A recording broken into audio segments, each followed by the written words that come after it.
함께 나눌 하나님의 말씀, 신명기 34장 1절로 4절 말씀 제가 봉독합니다. 모세가 모압 평지에서 노보산에 올라가 여리고 맞은편 비스가 산 꼭대기에 이르매 여호와께서 길앗 온 땅을 단까지 보이시고 또 온 납달리와 에브라임과 므낫세의 땅과 스헤까지의 유다 온 땅과 네겝과 종려나무의 성읍 여리고 골짜기 평지를 소알까지 보이시고 여호와께서 그에게 이르시되 이는 내가 아브라함과 이삭과 야곱에게 맹세하여 그의 후손에게 주리라 한 땅이라. 내가 내 눈으로 보게 하였거니와 너는 그리로 건너가지 못하리라 하시니라.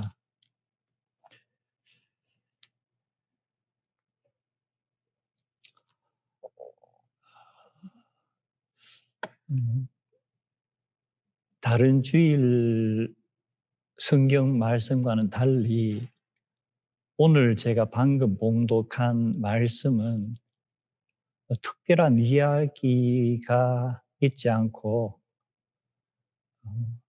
지명들이 많이 나왔습니다.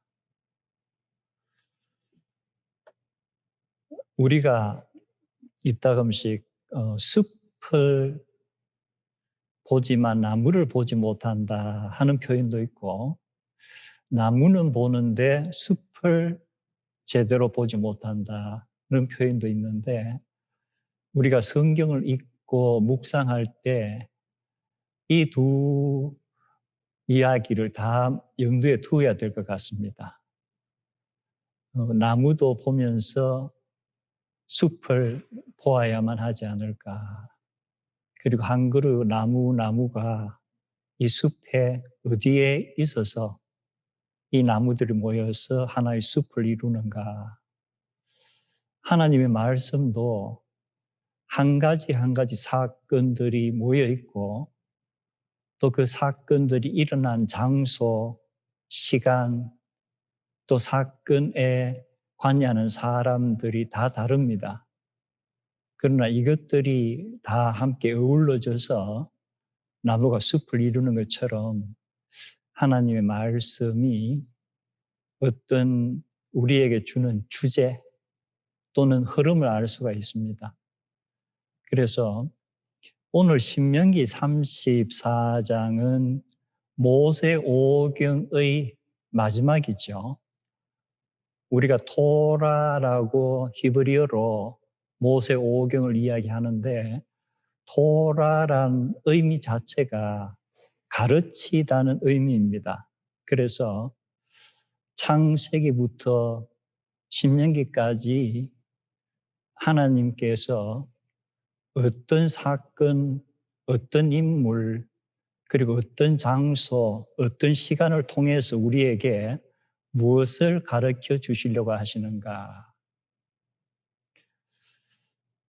우리가 예언이라는 표현을 많이 씁니다. 한 문자로 우리가 은행에 어떤 돈을 입금하다, 예언하다 할 때의 예자도 있고, 그 다음에 이제 앞으로 일어날 일을 미리 이야기한다는 그러한 예자도 있어서 예언은 두 가지 다를 성경에서 의미합니다. 그런데 오늘은 특히 앞으로 일어날 일에 대한 예언의 흐름이 어떤가 한번 생각을 해 보려고 합니다.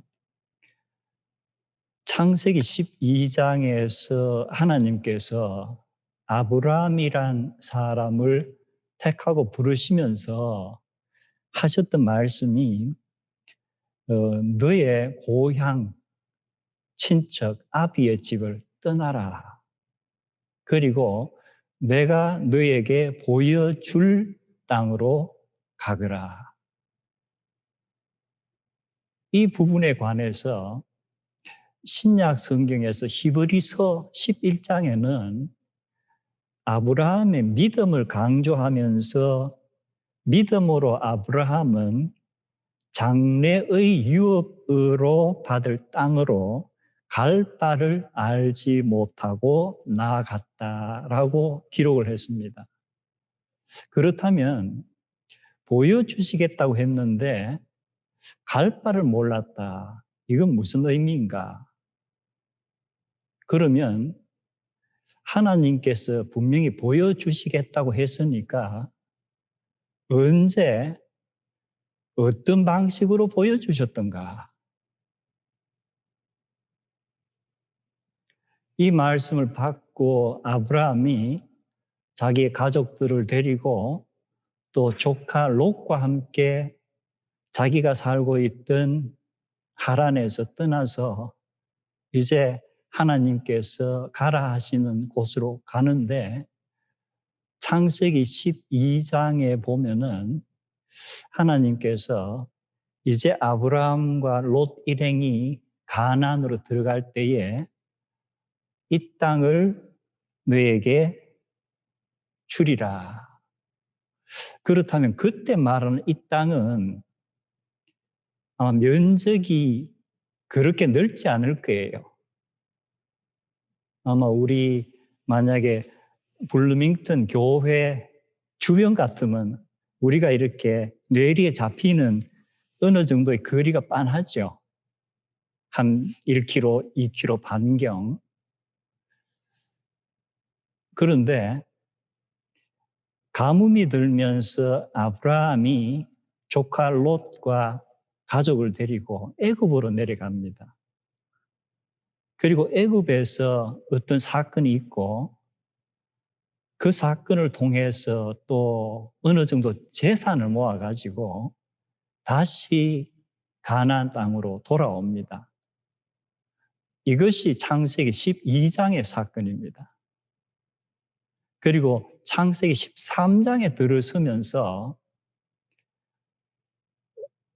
아브라함도 재산이 많이 불어났고 조카 롯도 재산이 많이 불어났고 이때 농업도 했었겠지만 목축업도 아마 많이 해서 이들 밑에 일하는 목동들이 있었는데 이들 사이에 다툼이 일어났다. 무엇 때문에? 목초지는 일정한데 그들이 길러야 할 가축 수는 많아지니까 결국은 이제 땅을 둘러싼 분쟁이죠. 그래서 living space, 살아갈 공간에 있어서 다툼이 생겼다. 지금부터 창세기 13장 같으면 약 4,000년 전의 일로 추정이 가능한데 영어로 living space 하는 요 의미가 원래 독일어로 개념이 생겨난 것 같습니다. Lebensraum 하는 건데 Leben 하는 것이 영어로는 living이라는 뜻이고 Raum 하는 것이 space라는 뜻이에요. 그래서 국제 정치학이나 이 역사에서 Lebensraum 하는 단어가 1890년부터 1940년 중반까지 역사를 기술하는데 이 단어가 많이 등장합니다. 그럼 우리가 상식적으로 1890년, 그럼 1900년 초반부터 1940년 중반까지 세계 역사에 어떤 일이 있었던가? 두 차례의 세계 대전이 있었죠. 1차 세계 대전 1914년에서 18년, 그리고 2차 세계 대전 1939년에서 45년. 이 전쟁이 가장 기폭제가 된 것은 뭐예요? 바로 레벤스라움이에요. 특히 독일에서 우리 우수한 아리안족, 게르만 민족이 지금 살고 있는 땅이 너무 좁다. 그래서 우리가 우리 민족의 역량에 맞는 리빙 스페이스, 레벤스라움을 확보를 해야 된다. 그런데 서쪽을 보니까 서유럽은 독일이 보기에도 괜찮은 민족이다. 불란스라든가 영국이라든가 세계 문명을 주도해온 나라들이죠. 그런데 센트럴 유럽을 보면은 특별한 나라가 없어요. 그래서 우리가 차지해야 할 땅은 폴란드, 체코슬로바키아로 시작해서 슬라브족이 살고 있는 러시아 쪽을 우리가 확장해야 되겠다.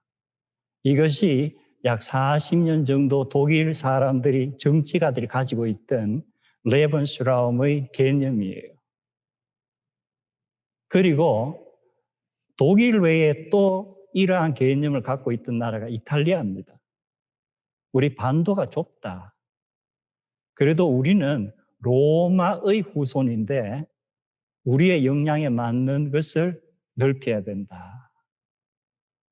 그리고 아시아에 이런 개념을 가진 민족이 또 하나 있어요. 어디죠?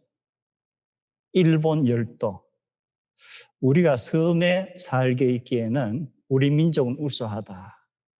그래서 우리는 우리의 레벤슈람을 넓혀야 된다. 그래서 이 세 나라가 공동의 레벤슈라움의 뜻이 맞은 거예요. 2차 세계대전의 양상을 우리가 알 수가 있습니다. 이걸 거슬러 올라가 보면은 4,000년 전에 이 성경에서 아브라함의 목동들과 롯의 목동들이 이 공간을 두고 언쟁하는 것부터 4,000년을 지나면서 그 모든 전쟁은 리빙 스페이스의 확보예요. 아브라함과 롯은 이 문제를 아브라함이 지혜롭게 어떤 해결책을 찾죠. 너가 먼저 선택을 해라. 너가 먼저 생활 공간 필요한 것을 확보를 해라. 그래서 창세기 13장을 보면은 롯이 눈을 들어 어디를 보았다? 요르단의 그 넓은 평원을 보았다. 계절이 언제인지는 기록에 없지만 그 요르단 강의 그 주변을 보니까 자기들이 계속 들어왔던 에덴이라는 어떤 낙원의 모습 같고 또 얼마 전에 자기들이 가뭄을 피해서 내려갔다 돌아왔었던 애굽의 그 비옥한 지역을 연상케 하더라. 그래서 목축과 농업에 이 요르단 유역은 정말 내가 가서 살면은 아주 오랜 기간 동안 충분한 리빙 스페이스, 레벤슈라움이 될 수 있겠구나 하고 롯은 그것을 찾아서 떠납니다. 이제 자기의 의지로 자기의 눈으로 보고 우리가 흔히 부동산을 어떻게 하면은 좋은 곳을 차지할 것인가 하는 그러한 관점에서 요르단 동쪽을 택해서 떠납니다. 아마도 롯이 이 요르단 그 지역을 보았을 때 평지에서 보지 않았을 것 같아요. 아마 높은 곳에서 보지 않았을까. 롯이 리빙 스페이스를 확보하고 떠난 후에 여호와 하나님께서 아브라함에게 나타나시더라.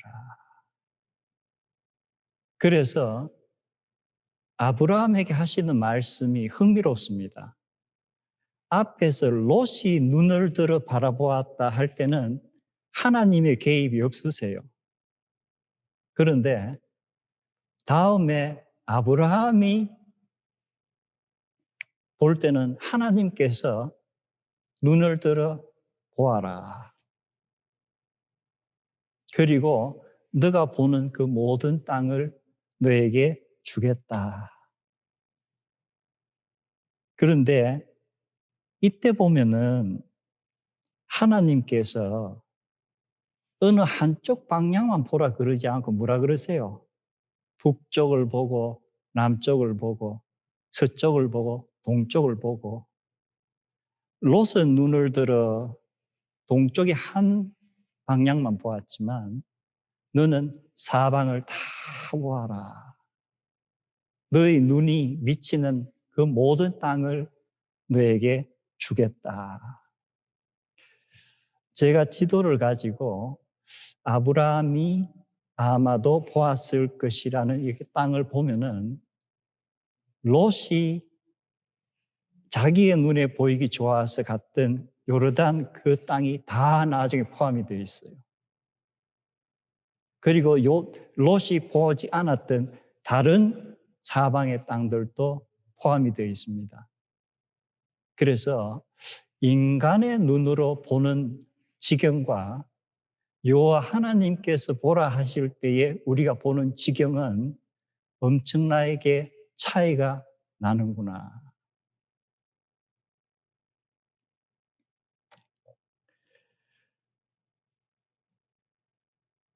그 이후에 우리가 창세기 14장을 보면은 그 당시로 봐서는 일종의 International Warfare, 국제전이 일어나죠. 그리고 아브라함이 그 전쟁에 참전을 하게 되고 그 이후에 창세기 15장에 들어서면은 창세기는 이 사이사이에 어느 정도의 시간이 흘렀는가를 기록을 하지 않고 있어요. 그래서 우리 생각에는 굉장히 빨리 진행된 것 같지만 결국 그렇지가 않을 거다. 그 시간이 기다리는 사람에게는 아주 더디게 오는 듯한 그런 느낌의 시간이었을 수도 있겠다. 창세기 15장에 하나님께서 환상 중에 아브라함에게 나타나셨다라고 기록을 합니다. 그리고 첫 번째는 후손을 너에게 준다.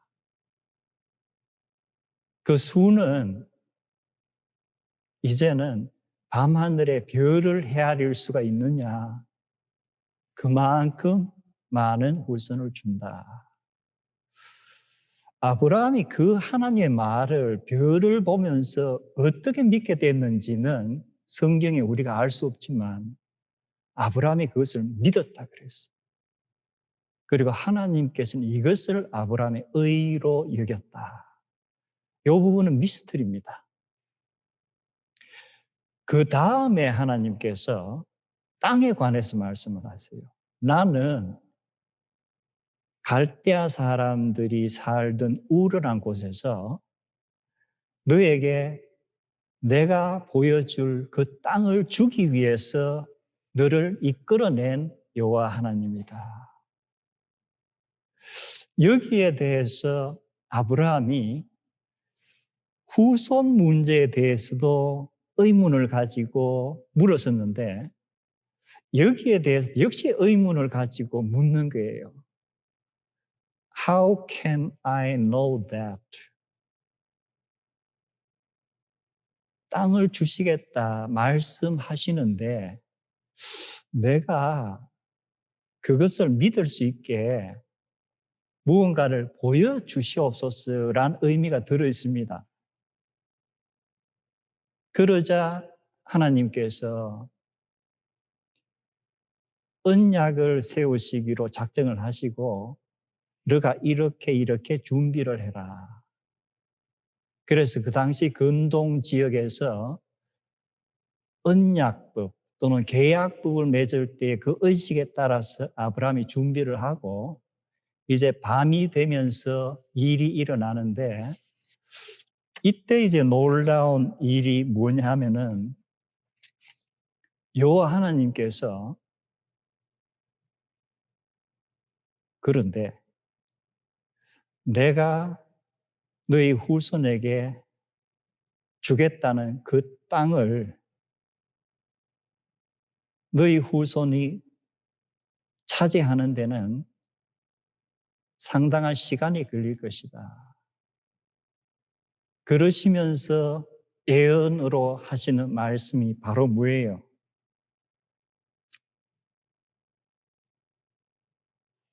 너의 후손들이 어느 곳으로 갔어.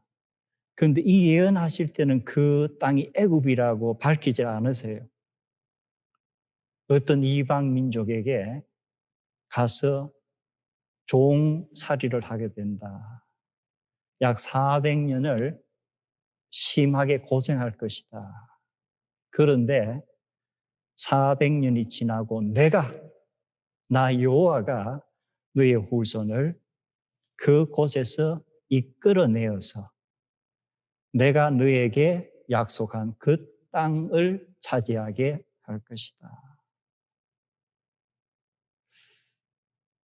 근데 마지막에 하나님께서 또 의미심장한 말씀을 하시는 것이 아모리 족속의 죄가 아직 차지 않았기 때문이다. 그렇다면은 아브라함은 이미 하나님께서 창세기 15장에 나타나실 때 아모리 족속과 어떤 관계가 있습니다. 그들을 만나고 그들과 어떤 협상도 하고 그리고 아모리족이 어떤가를 알고 있어요. 그런데 이 아모리족이란 것은 하나님께서 그들의 죄악이 아직 가득하지 않았기 때문에 할 때는 아모리족이라는 단 하나의 족속을 얘기하는 게 아니고 그 가나안에 그 당시 살고 있던 한 10개 정도의 족속들을 통칭해서 말씀하시는 거예요. 그래서 결국은 가나안 땅에 지금 살고 있는 이 족속들이 나의 뜻과는 다른 삶을 살아가고 있다. 내가 그들을 계속 지켜볼 것이다. 그런데 오랜 세월 후에 그들이 결코 돌이키지 않으면은 그때가 너의 후손들이 그 땅을 차지할 시점이다. 이 예언은 우리 인간의 논리나 사고로서는 이해할 수 없는 거예요. 벌써 세월이 수백 년 앞으로 있을 일이고 어떤 민족, 어떤 사람들의 그 생활 습성이 좋아질지 더 나빠질지 우리는 알 수 없지만 하나님께서는 약 400년이라는 세월을 지금 말씀하시는 거예요.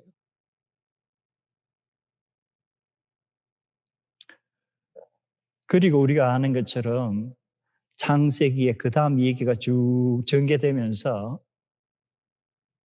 출애굽기로 넘어가면은 무슨 얘기가 나오죠? 하나님께서 방금 제가 말씀드렸던 창세기 15장에 너의 후손들이 이방 땅에서 종살이 할 것이다 하는 그 예언이 몇백 년이 지나고 현실로 나타난 것이 출애굽기의 시작입니다. 그리고 모세가 태어나고 그리고 역시 하나님께서 창세기 15장에서 예언하셨던 것처럼 그 기간이 지나고 모세를 통해서 그 후손이 홍해를 건너고 출애굽을 하게 되고 그때 이제 많은 재물들을 가지고 나왔다고 출애굽기는 기록을 합니다. 그리고 출애굽기가 진행되면서 우리가 지난 몇 주에 걸쳐서 보았던 시내 산에서 십계명과 언약을 받고 이제 하나의 민족으로 공동체가 구성되는 그러한 역사가 일어나고 그리고 안타깝게도 금송아지 사건이 터지고 그 사건이 겨우겨우 수습이 되면서 다시금 행군을 시작하는 그 시점. 그래서 출애굽기가 다루는 부분은 14장까지는 그 기간을 우리가 정확하게 알 수가 없는 상당히 오랜 기간이고 14장 이후에 홍해를 건너고 이후 출애굽기 마지막까지는 한 1년 안팎의 일이 담겨 있습니다. 그리고 이제 민수기가 시작이 됐죠. 그래서 민수기도 출애굽 후에 한 1년 2개월 정도의 시점. 그리고 하나님께서 아브라함과 이삭과 야곱에게 약속하셨던 것처럼 가나안 땅을 차지하는데 여기에는 뭐가 필요해요? 전쟁이라는 어떤 피할 수 없는 것이 있는 거예요. 그래서 인구조사를 실시를 합니다. 그 이후에 하나님께서 이제 약속의 땅으로 너희가 들어가기 전에 그리고 또한 전쟁을 쳐야 될 것인데 무엇이 필요하다? 그 땅에 관한 그리고 그 땅에 살고 있는 사람들에 관한 인포메이션이 필요하다. 그래서 12지파에서 한 사람씩 대표가 되는 사람들 뽑아서 그 땅을 정탐하고 돌아오느라. 그리고 그 땅을 어떻게 들어가서 어떻게 차지할 것인가 이제 하나님께서 모세를 통해서 전략을 세우시겠다고 하는 거예요. 그런데 정탐을 마치고 돌아와서 어떤 일이 벌어집니까? 여호수아와 갈렙은 갈 수 있다. 나머지 10지파의 대표들은 우리는 가면은 몰살한다. 그러자 백성들이 원망이 시작되면서 하나님께서 그것을 지켜보시다가 어떤 결정을 내리세요? 그래, 너희들이 들어가지 못하겠다고 하는구나. 그럼 들어가지 마라.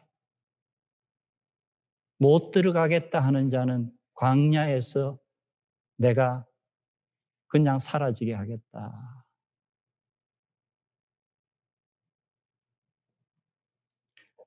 그래서 이제 40년이란 광야 생활이 시작되는 거예요. 그래서 어떻게 보면은 하나님의 계획이 단축될 수도 있고 지금 이와 같이 엄청나게 늘어날 수도 있고 그것이 많은 경우에 우리의 하나님의 말씀에 대한 믿음에 따라서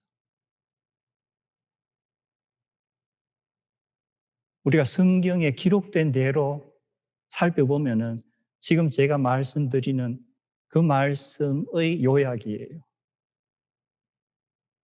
하나님의 계획이 우리의 의사와는 상관없이 진행되는 계획도 있지만 많은 경우에 하나님의 계획이 그에 관련되는 인간들의 의지와 뜻과 행동에 따라서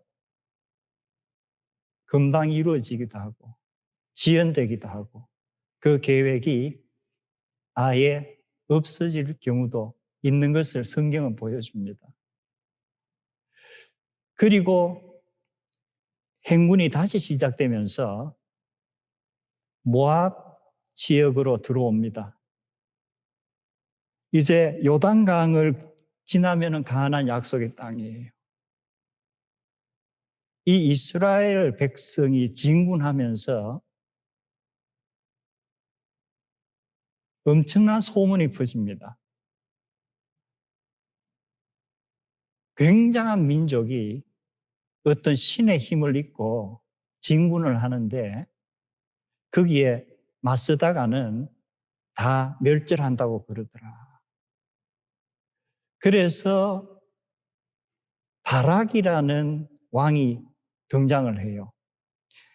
발락은 모압의 왕이라고 되어 있는데 우리가 오늘 말씀 시작하면서 아브라함과 롯이라는 사람 얘기를 했죠. 그런데 이제 모압 땅에서 발락이라는 인물은 모압은 누구의 후손이에요?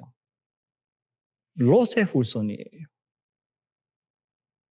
그래서 여기에서 이제 아브라함, 이삭, 야곱으로 이어지는 이 후손 이스라엘 백성과 롯의 후손으로 이어지는 모압 왕 사이에 전쟁을 치러야 할까?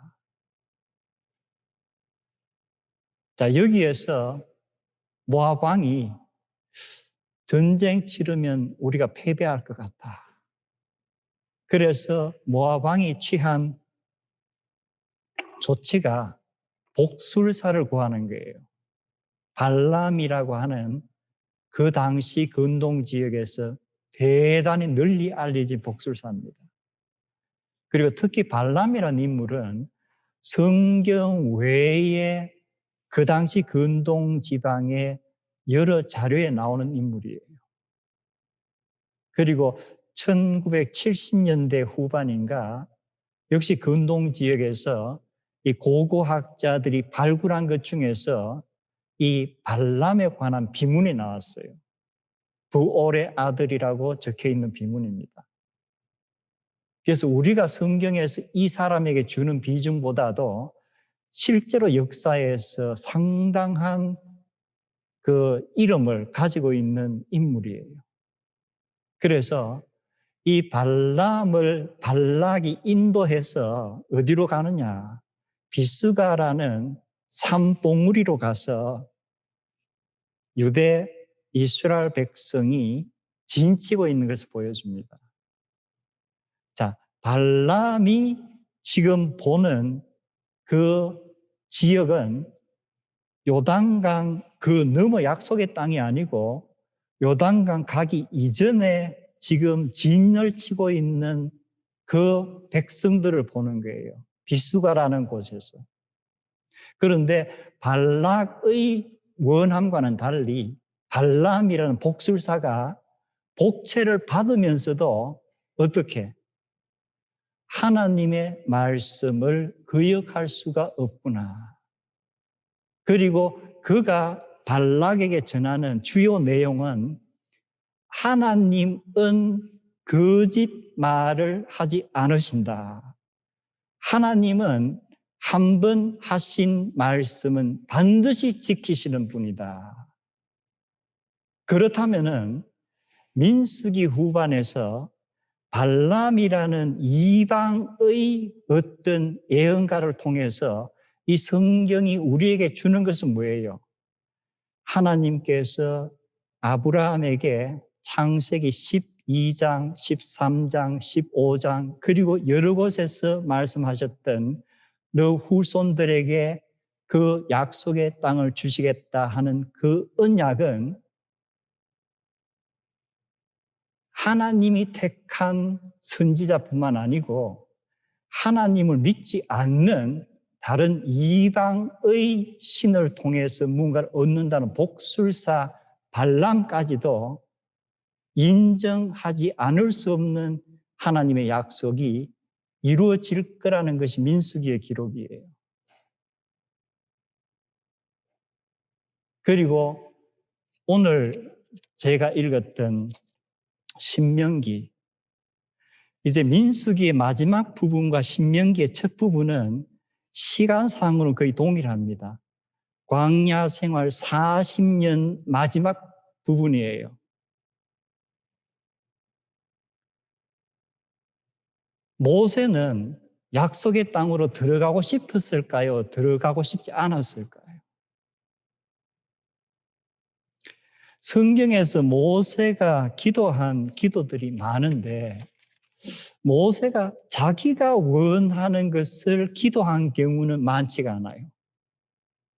자기 개인적으로 원하는 것. 그 중에 하나가 출애굽기 33장에서 우리가 보았던 여호와의 영광을 보여주시옵소서. 여호와의 얼굴을 보여주시옵소서. 그런데 이때 하나님께서 들어주셨나요? 안 들어주셨나요? 반반이죠. 내 등은 볼 것이다. 그러나 내 얼굴은 보여줄 수가 없다. 자기를 위해서 간곡히 부탁한 것이 반을 허락받은 거예요. 신명기에 오면은 신명기 3장에서 모세가 역시 하나님께 간곡한 부탁을 드립니다. 원하건대 나를 요단강을 건너서 저쪽에 아름다운 땅을 볼 수 있게 해주시옵소서. 40년을 이 왕관 백성을 이끌고 고생하면서 이제 약속의 땅에 들어가서 그 땅을 밟아보고 싶지 않았을까? 근데 하나님께서 응답이 무엇이에요?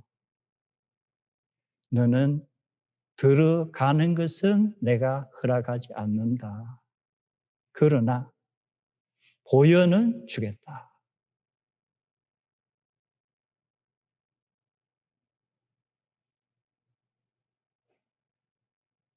모세가 간곡하게 정말 자기가 원하는 기도,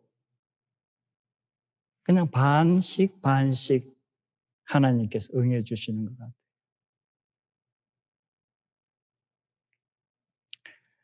그리고 드디어 모세가 올라가는 곳이 어디예요?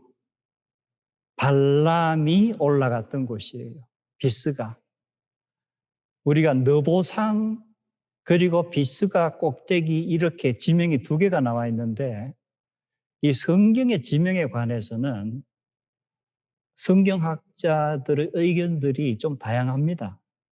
우리가 수천 년 전에 그것을 정확하게 사실 알기가 힘들어요. 그런데 가장 많은 의견은 느보라는 것은 우리가 예를 들어 금강산, 비로봉, 일출봉, 월출봉 하듯이 어떤 산이 있으면 거기에 높은 봉우리가 있죠. 설악산, 대청봉 이런 식으로. 그러니까 일반적으로 전문가들이 의견을 모으는 부분은 노보산 비스가 봉, 제일 높은 어떤 지점. 그래서 우리가 읽었던 신명기 34장에 나온 기록이에요. 느보산에 올라가서 비스가 산 꼭대기에서 요단강 너머를 보았다. 역시 아브라함에게 하나님께서 동서남북을 보아라 하셨던 것처럼 모세에게도 동쪽과 서쪽과 남쪽과 북쪽을 다 보아라. 그리고 모세가 보았던 그리고 신명기에 기록된 이 곳을 오늘날 우리가 지형으로 보면은 엄청나게 넓은 곳이에요. 종횡으로 한 160마일 그리고 50마일, 60마일 정도. 사실 인간의 시력으로는 볼 수가 없는 그러한 지역입니다.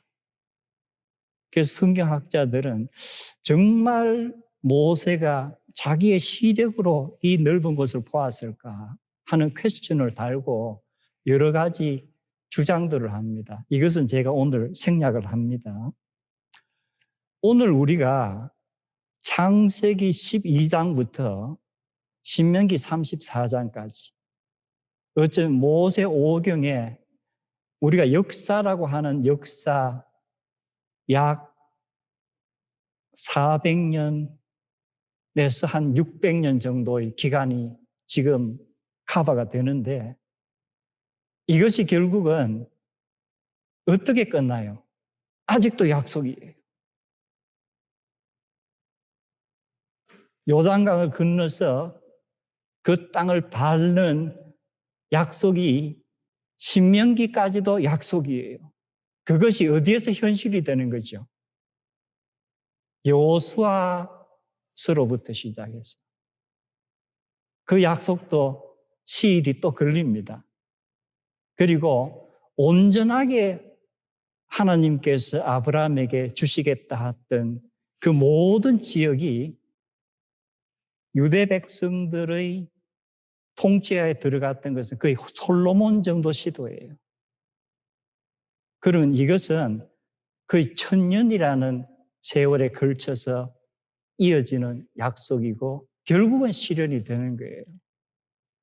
그래서 우리의 삶은 이러한 1000년이라는 어떤 세월 또는 수백 년이라는 세월에 어떤 예언을 지켜볼 정도로 우리가 살 수가 없죠.